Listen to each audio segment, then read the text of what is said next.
Hey, I'm Megan, one of the co-founders of the Neuro Studio, and I am going to give you one exercise that is going to wake up your spine, your hips, and improve your balance. How? Well, it's going to integrate your visual, vestibular, and proprioceptive systems. So let's get started.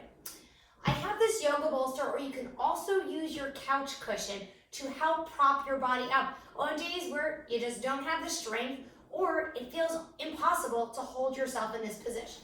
So the position is resting on your forearm. So with the yoga bolster or couch cushion, you're just gonna wedge it right there. And in a perfect world, we won't be putting any weight on the bolster or cushion, but I don't live in a perfect world. So do your best to stay lifted off the cushion.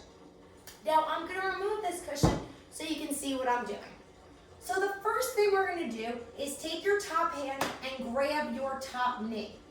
And all I want you to do is rotate your body down towards the floor and up towards the ceiling and be kind of natural about it.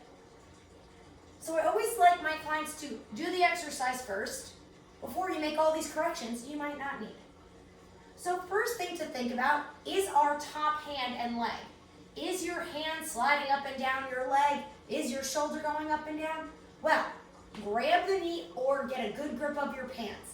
And I want you to maintain the pressure between your knee and hand as you rotate.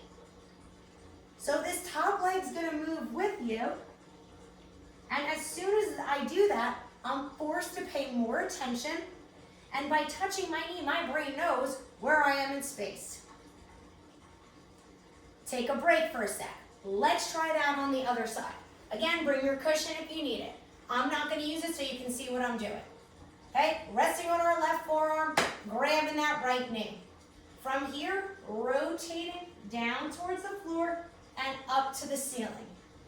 And again, it's okay for the top leg to move because we want to get some movement at that bottom hip, but we want to maintain the pressure between the hand and the knee. So they move together, not go in opposition. Now you might be thinking, how is this a hip exercise, Megan? Well, just hold on, I'll tell you in a second. Give yourself 2 more reps to figure this out, and notice it's not a big range of motion. Take your time, flip on the other side. Well, lifting and lowering your leg is not the only way to work your hips. So we are going to move around our leg by moving our pelvis and body around that femur bone, which the movement comes from the hip joint. So again, you're gonna grab your left knee. From here, we're gonna add in the visual system. So you're gonna gaze kind of down towards the floor and move towards what you're looking at. And then away. Towards and away. Now, as I'm using this visual target, I notice immediately, wow, the pressure isn't changing between my knee. Now, if you feel like you're less coordinated, I want you to go back to focusing on the knee in the hand. One more. And rest. Now, the last piece of the puzzle is knowing where your head is in space. Now, if you've got a head-mounted laser at home, use it. If not, here is a simple tip. Rather than touching the knee, we're gonna touch our head. Now what you're gonna do is look down at the floor, and you are going to bring your elbow towards what you're looking at and away.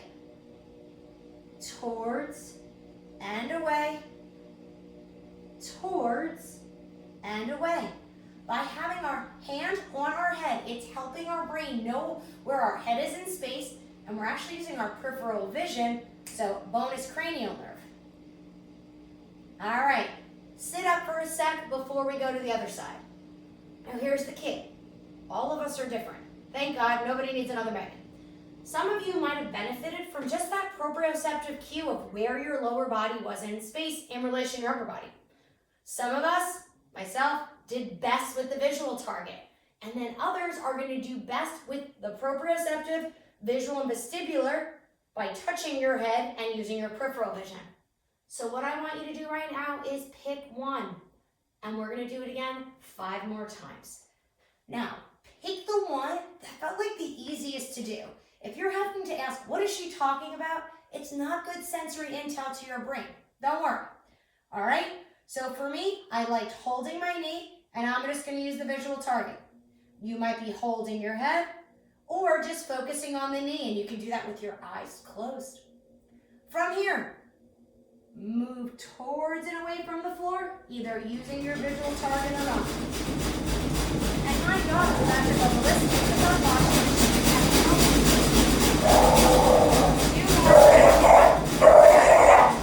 Last one. But you know what? I'm not going to edit that out because in life there's distractions. So were you able to stay focused? Maybe you couldn't even hear my daughter. Maybe my microphone was working better today. All right. So let's review. We're going to grab our knee. So roll forward towards the floor and away by not changing the pressure at your knee. This should encourage your whole pelvis to move around your bottom leg and your upper body to move around your bottom arm. Let's add a visual. Gaze down to the floor, and we're going to move towards and away. Now, on the other side, I love this. On this side, I hate this. One more. Okay. Last but not least, let's go hand on the head using peripheral vision.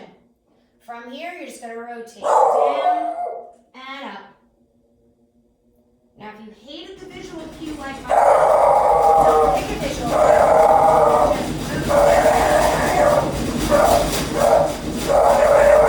Just move. The spin cycle is very steady. One more. And rest.